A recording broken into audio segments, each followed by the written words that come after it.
what have we got here, folks? It seems that the character that Rachel Zegler is going to be playing in the Hunger Games wears her sexuality on her sleeve, where she is going to be very reserved and don't need no man in her other movie that she's got coming. So let's get into this. Welcome back to Orange Hat Reviews. Hope you're all having a wonderful day.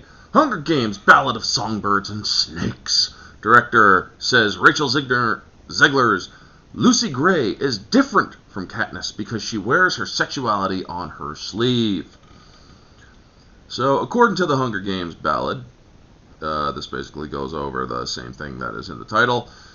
Lawrence, who previously helmed all 3 of the Hunger Games sequels, offered his take on the franchise's 2 heroines during a promotional interview given to Empire magazine for their upcoming October 2023 issue.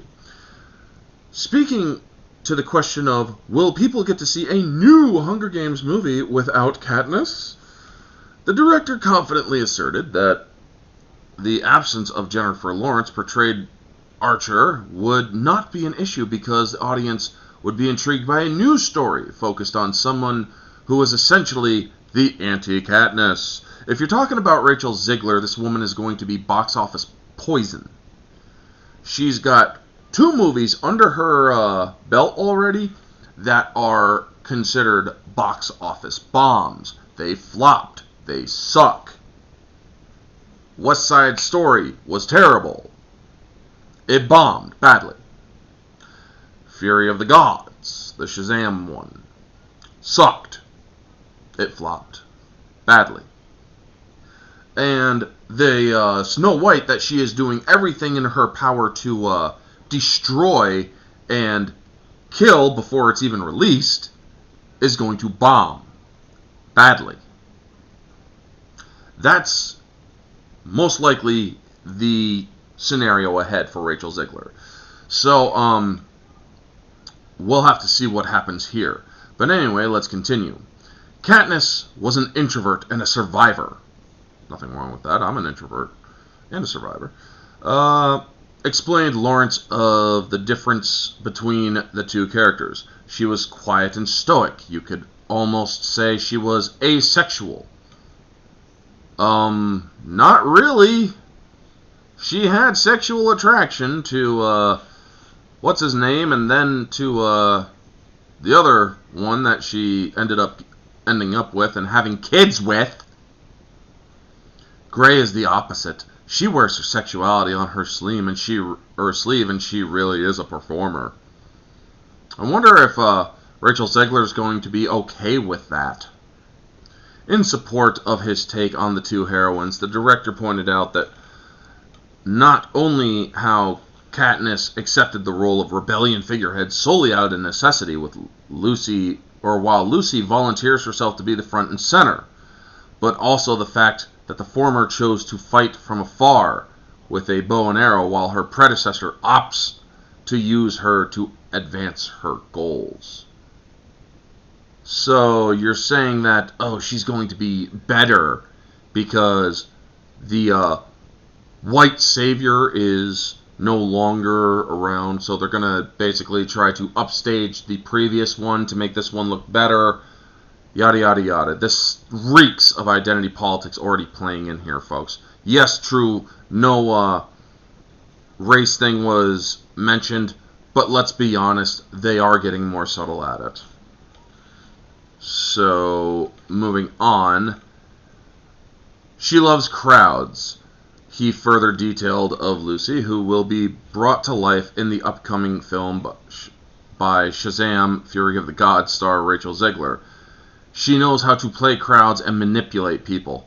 Well, she does a very good job at it with her current promotions for Disney. She's very good at manipulating that shit.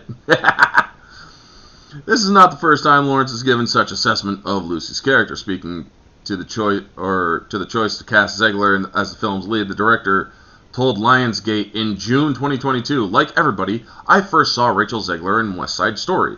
And like everybody, I knew I was watching a star who would command the screen for a generation. Oh my God. That's freaking hilarious. She is a box office bomb. After Snow White, she is going to be, after Snow White, she is either going to be a 3-strike you're out, or she's just going to play victim even more. Oh my God, folks. She is not going to command the screen for a generation. Lucy Gray is the perfect match for her as an actress. The character is bold, independent, and defiant, but also vulnerable, emotional, and loving. That is not how I see Rachel Zegler. I see her as a very hateful individual. I mean, she's also very, shall we say, narcissistic, where she's saying that she deserves to be paid millions for every hour that her movies are streamed online. How she doesn't need no man in Snow White and the 7 crackheads, or whatever it's going to be called. I don't know. What the hell, man? And he added, Rachel will make this character unforgettable. I've already forgotten her character from Shazam, and I never saw West Side Story because I have no interest in seeing it. But I looked at Fury of the Gods. I barely remember her character. I can't even remember her character's name. So, yeah, whatever there. Set over 60 years prior to the story of Katniss, the Hunger Game Ballad of Songbirds and Snakes, centers on the young Coriolanus Snow. That is a weird name. Long before his turn into the series' main antagonist, he finds himself assigned to coach District 12 tribute Lucy Gray for her appearance in the upcoming 10th Hunger Games. After Lucy wins the games. Oh, so she's going to win. Yeah. It is eventually discovered that, unbeknownst to herself, you guys are spoiling this, man. She only did so with outside help from Snow. Faced with punishment, Snow accepts a position as a peacekeeper, a decision which eventually leads him into direct conflict with Lucy, who seeks to escape from Panem and its cruel customs. At current, the Zegler-led Hunger Games prequel is currently on track to offer itself up as tribute on November 17th. Yeah, well, we'll see how that works, because honestly, I don't think it's going to work. She has already proven herself to be a very hateful and spiteful individual, constantly knocking on men, simply because she is receiving a lot of backlash for her hatred of Snow White, the character she is currently cast to play in another soulless Disney remake. But anyway, folks, this is about the Ballad of Songbirds and Snakes. So, yeah. I'm not going to watch this movie. I have no interest in anything new anymore, because honestly, it all pretty much sucks. I mean, I'm checking out a few things here and there. Not really much to watch anymore when it comes to new stuff. I mean, sure, I like The Last Voyage of the Meteor. Sure, I like The Meg too. But, fuck, not even my own theater put that shit in, or on the screens for people to generally consume. I had to go elsewhere to watch it.